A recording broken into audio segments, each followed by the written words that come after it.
Major concerns in California where extreme fire conditions are once again about to set in the form of those gusty Santa Ana winds while crews work to contain the wildfires that are still burning. As of tonight, the Palisades fire remains their biggest concern. It is just 14% contained, with a wide area still under evacuation and other residents on notice. Yes, they might have to leave again if the wind whips up the flames. In all, the wildfires have killed at least 24 people and swept through 40,000 acres in the greater LA area, destroying entire communities and more than 12,000 structures. While we hear from more people who've returned to find their homes gone, officials today are also urging residents to stay out of evacuation zones. Right now, I'm trying to just keep it together to find us a place to live for us, temporary living for our family and my parents. People are saying, I just want to go look at my house and I want to see what's left. We know that, but we have people literally looking for the remains of your neighbors.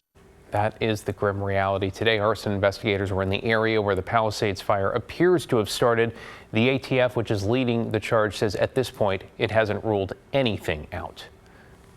Let's bring in Chief Meteorologist Matt Sfino. Matt, this is kind of feeling all too familiar tonight in terms of the winds and the type of warnings we're hearing from officials. Yeah, I've never seen this one before. Put out by the Los Angeles National Weather Service office, calling it a particularly dangerous situation in the area highlighted by the purple line here. It is just to the north and west of Pasadena through Simi Valley, Northridge out towards Camarillo, Thousand Oaks, and another area north of Santa Clarita. Now, the good news is we're in a little bit of a lull with the winds right now. They are easterly in Riverside, easterly in Oxnard, about 14 miles an hour there, and the gusts also not out of this world. They're strong, north at 25, northeast at 18 at Chino there, but they're going to pick up, these winds will, around sunrise as we see another very strong Santa Ana wind event take shape. So you can see this is tonight. See the winds extending well offshore. They continue there. Another batch here, a little bit of a break around Long Beach, perhaps in LAX. But nonetheless, those east winds and northeast winds are going to continue and pick up in the morning around dawn